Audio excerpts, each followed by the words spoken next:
Hello everyone, welcome back to my channel. Hi అండి.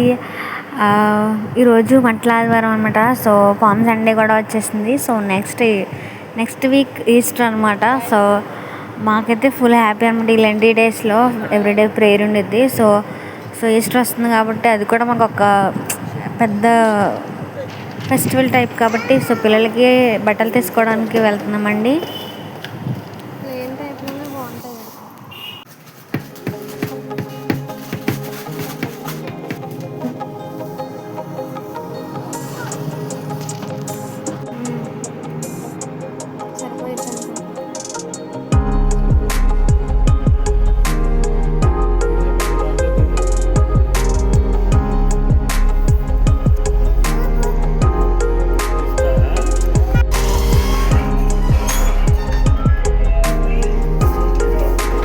Shopping అయిపోయిందండి. So వస్తూ దారిలో మా మమ్మీ మా డాడీ వాళ్ళ దగ్గర ఆగామన్నమాట.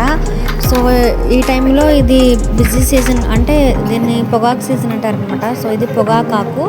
సో దాన్ని అంటే ఆకుని తీసుకొచ్చి ఇలా కట్టి కర్రలకి బ్యారెల్ పొయ్యిలో పెడతారనమాట. సో దాని గురించి ఒక లాంగ్ వీడియో చేస్తాను. సో ఈ 3 months కూడా ఫుల్ బిజీగా ఉంటారు ఈ వర్క్. ఫైనల్లీ ఈస్టర్ కూడా అయిపోయిందనమాట. సో మేము ఇక్కడ నుంచి వెళ్ళిపోతున్నాం అమ్మ వాళ్ళ దగ్గర నుంచి. సో అందుకని చెప్పేసి ఇది కొత్తగా మీకు ఈ రూమ్ చూపిస్తున్నాను కదండి. సో ఈ రూమ్ అయితే కొత్తగా కట్టారనమాట. కిచెన్కి మా హస్బెండే కట్టారు. సో ముందున్న కిచెన్ అంటే గదిలో 2 కూడా అటాచ్డ్ అయి ఉన్నాయి అని చెప్పేసి కొంచెం ముందుకు ఎక్స్టెండ్ చేసి ఒక రూమ్ కింద కట్టారు కిచెన్. సో ఇది ఈరోజు ఓపెన్ చేసేద్దామని చెప్పేసి మమ్మీ పాలు పొంగి చేద్దామని చెప్పేసి స్టార్ట్ చేశారనమాట. సో మేము కూడా వెళ్ళిపోతున్నాం కాబట్టి ఇంకా హడావుడిగా అలా ఎవరిని పిలవకుండా మేమే ఇంట్లో వాళ్ళకి మాత్రమే ప్రేయర్తో స్టార్ట్ చేసుకొని ఇంకా పాలు పొంగిచ్చేసాము. సో ఫస్ట్ అయితే మమ్మీ ప్రేయర్ చేసింది అనమాట.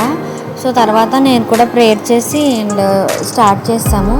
సో ఇంకా రూమ్ అనేది ఇంకా రెడీ అవ్వలేదండి, ఇంకా ఫినిషింగ్ అవ్వలేదు. సో పెయింటింగ్ వర్క్స్ ఉన్నాయి. సో ఇంకా అవి అవ్వలేదు, కానీ టైం లేదని చెప్పేసి ఇంకా అలానే పొంగించేసాం అనమాట. సో టైల్స్ మాత్రం వేసాము, ఇంకా చాలా ఉంది చేయాల్సింది. సో ఇంకా తర్వాత చేయించుకోవచ్చు అని చెప్పేసి ఇంకా స్టార్ట్ చేస్తామన్నమాట. సో ఫస్ట్ అయితే మమ్మీ ప్రేయర్ చేసింది. మమ్మీ ప్రేయర్ చేసిన తర్వాత నేను ప్రేయర్ చేశాను. సో ఆ ప్రేయర్ వాయిస్ అనేది ఇవ్వలేకపోయాను, ఐఎమ్ సారీ. ఎందుకంటే పిల్లలు బాగా అరిచేశారనమాట. సో మమ్మీ వాయిస్ అంత వినిపించలేదు, అందుకని చెప్పేసి నేను మమ్మీ వాయిస్ ఇవ్వలేదు. నా వాయిస్ కూడా కొంచెమే ఉంది. సో అందుకనే ఫుల్ వాయిస్ ఇవ్వలేకపోయాను.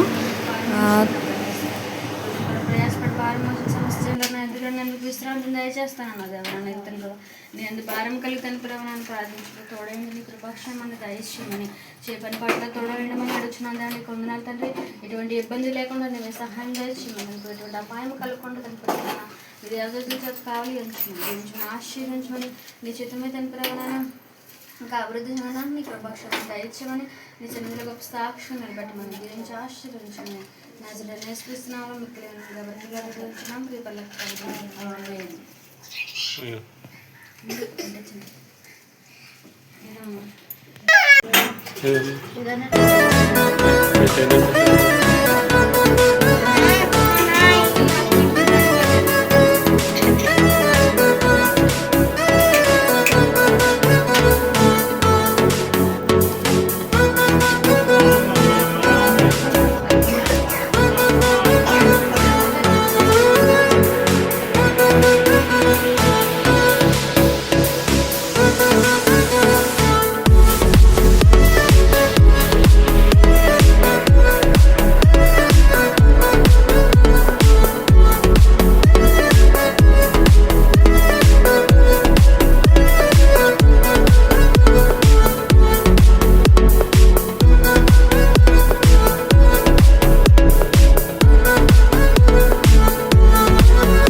అభి బాగుందా